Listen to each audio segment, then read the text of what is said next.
गई हैं और साथ ही आ गए हैं टिंडे, और टिंडे से पहले आती हैं टिंडियां जो कि आ चुकी हैं। ठीक है, तो आज हम जबरदस्त सा टिंडियों का सालन बनाएंगे जो कि बहुत ही टेस्टी बनता है, भुजिया टाइप बनता है और रोटी के साथ बड़ा मजे का लगता है। इसके लिए आपको चाहिए आधा किलो टिंडियां, 1 प्याज, 1 टमाटर, 3-4 हरी मिर्चें, हरा धनिया और हरा लहसुन। ठीक है, हरे लहसुन को आप स्किप कर सकते हैं इफ यू वांट। अब हमने क्या करना है, सारी चीजों को कट एंड कटिया करके टिंडियां छील के, ठीक है, और फिर काटी है, और नमक, मिर्च और हल्दी, दैट्स इट, और कोई मसाला नहीं डालना। और 1 टेबलस्पून घी, देसी घी खालिस घर का बना हुआ, जो कि बिल्कुल अवेलेबल है, आप इसको बाय भी कर सकते हैं, डिस्क्रिप्शन में लिंक है अगर आप इंटरेस्टेड हो तो।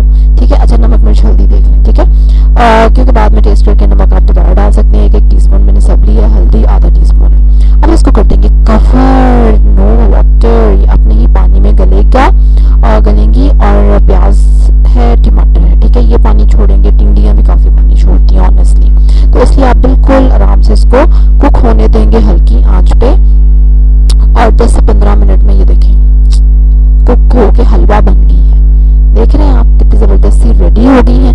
दैट्स इट, ऊपर से डालें हरा धनिया और गरम गरम चपाती बनाए, उसको लगाए मक्खन और उसके साथ इसको एंजॉय करें। रमजान की आमद है, रमजान से रिलेटेड जो रेसिपीज मैंने बनाई हुई हैं उनके लिंक डिस्क्रिप्शन में है, अगर कोई देखना चाहे तो देख सकता है। अब आप क्या करेंगे, जल्दी से लाइक करेंगे मेरी वीडियो को, सब्सक्राइब करेंगे मेरे चैनल को, बेल आइकन पे जरूर क्लिक करेंगे। और जबरदस्त सी टिप्स अगर आपको चाहिए तो आप बिल्कुल शॉर्ट्स देख सकते हैं मेरे चैनल की जाके। कल एक और जबरदस्त सी रेसिपी